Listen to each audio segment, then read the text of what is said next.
Hello everyone, it's Leon here, and I am joined by Phil, who has been playing Thief. Hello guys. What have you thought of it so far? So it's, in many ways, it's very true to the original games, which I guess is priority number one when you're dealing with a series of games that's still held in such high regard. So you're Garrett the Master Thief still. You've been away from the city. It's the same city as in the first games. You've been away for a while and you're back to do some more thieving. And really everything in your tool set and all the objectives that you get throughout the missions are focused on stealing and gaining access to places that you shouldn't be in, rather than taking people out. I mean, the first game probably you think of when you see this in recent years is Dishonored. That's the first kind of comparison you want to draw. And whereas Dishonored gave you this also, this incredible tool set that was all about killing people in really creative ways, Thief's gear and mission structure is really just all about the loot. It's about avoidance, really, isn't it? Like, so I know when they announced the sort of the combat system, there's this. We'll see in a second. There's this focus sort of mode which lets you kind of highlight objects and also lets you fight in slow mo. But the combat is about disabling the guards to get away. It's not about kind of like being a killing machine. It's about basically poking them in the eyes and running away while they're in pain. That's it. It's worst case scenario, really. You're actively discouraged, and the weapons as well. They're not massively overpowered. Like, it takes a good few hits with the blackjack to get a guard down, unless he's completely unaware. Which is always the case, wasn't it? Basically, if you got right behind a guy and caught him unaware, one tap, he's gone. If you run up to his face, you're basically just hitting him with a sock of wet sand. He just gets angry. Exactly, and you don't have much equipment to kind of. If you want to kill one person, then that's fine. Once you start getting into the realms of killing 2 and 3 people, you really start to run low on arrows and health, which doesn't regenerate, as far as I remember. So it's really not a game about running around and killing people like a madman, as we can see here. This thing, I love this whole finding the secret switch thing. I think this is brilliant. It's such a simple idea, but I just love the idea of doing. You see it in the films, don't you? Just running the fingers around looking for the switch. Yeah, it is quite a cinematic moment, and there are, to its credit, there are quite a few little hidden passageways and hidden safes and lock boxes through the people's houses and shops and buildings that you go through. I went through a jeweller's the last time I played it, and the aim was to steal as much gear as possible and get this sort of ancient mask. There's just loot everywhere and just little switches that allow access and multiple pathways, which is important as well. Give you that choice. See, I've spoken to a few people that played it, and something that came out after it being played and people swapping notes was they'd thought it was linear, and then when they checked, they'd all gone completely different routes.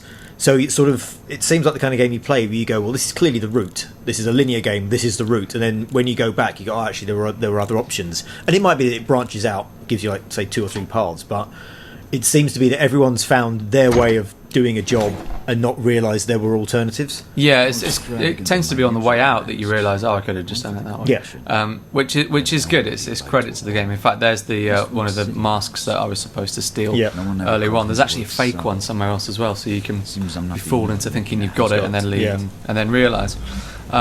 So these are some guards. One thing I would say about the streets that I've walked around so far is that the environment feels a little bit static and dead. It's really only populated by the guards, and there are sort of a handful of them, and they'll walk their prescribed paths. And there are other sort of citizens around the city, but they don't react to you in any way. They're just sort of, they might as well be stones, really. My concern is that I went out to Eidos Montreal to see Deus Ex Human Revolution announced. So that's got to be a good 4 years ago now, and they were working on Thief then, and I saw bits of it being played. We've seen in the trailers there's a burning house, or he escapes a burning house, and I saw a version of that being played when it was still wireframes, but I could see the hands as they are here, like creeping around inside this burning house. They've clearly decided to retool it for next gen, which is why it's been so delayed, because at one point there was an announcement trailer that leaked and they obviously pulled it back and have made it their big next gen kind of game. But my worry is that it is essentially a PS3 game that they have HD'd up and thrown a few particle effects at, which has worked for something like Assassin's Creed, but then that's always been a little bit ambitious beyond its reach at the best of times. Yeah, and I think, like you say, but you say like the limited streets and the limited AI NPCs. I wonder if they are just retooling a PS3 game. Yeah, and I think the team's ambition lies in trying to recreate the old games rather than trying to sort of capture their spirit and further that gameplay and further that philosophy of those games. And so I think, visually it does a decent job of recreating the city. It's quite interesting. There's some nice bits of architecture while you're walking around. You can see here, this isn't a bad place to be walking around. You can't grumble, really. There's nice misty kind of lighting effect and leaves falling down.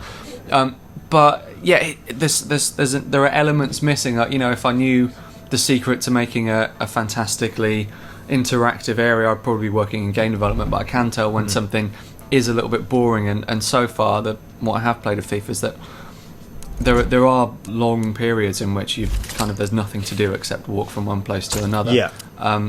It's a little bit empty and a little bit lacking its own ideas and innovations at the moment, of course. I mean, it's one of the things that the Deus Ex guys did really well. I mean, they played the original games to death, and then they kind of sort of just made their own game, but while they were kind of drenched in Deus Ex kind of lore and experience. And that really shows. I think in Deus Ex's case, the fact that the graphics looked a little bit outdated for 2010 actually worked in its favour. There was a hint of stylisation though to it, because the first screenshots of Deus Ex Human Revolution were almost kind of Dishonored style kind of caricatures, and the instant reaction was not a chance. So they upped the sort of the realism a bit, but it still had a hint of that kind of stylised look to it.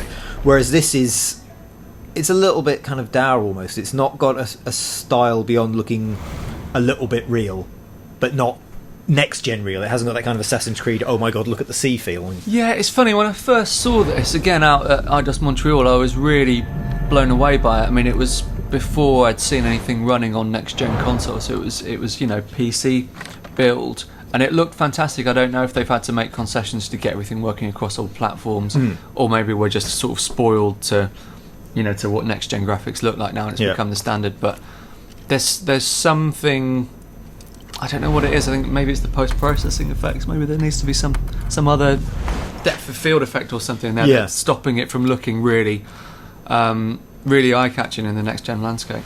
I mean, it doesn't. I know what you mean. It doesn't look bad, but it doesn't quite have that sort of smack in the face of like, oh wow. Yeah, it's it's still a pretty game, and as we say, the environments are nicely built.